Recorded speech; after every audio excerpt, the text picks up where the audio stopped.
Make a change by helping your car's engine perform efficiently with the new air filter from Filterheads.com.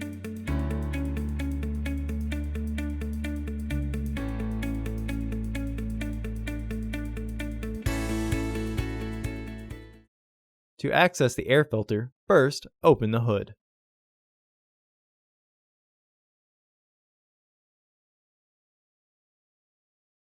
There are two air filters flanking the engine.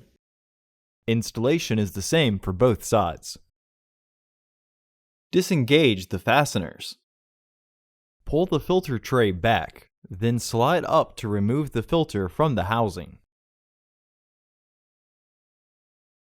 Remove the filter from the tray.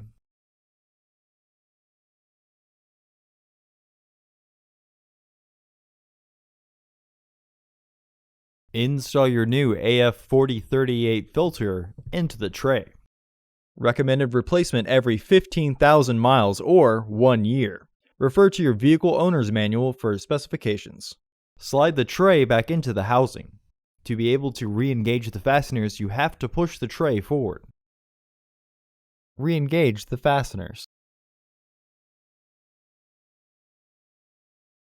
Close the hood. Visit our website to order your filter to ensure that it fits.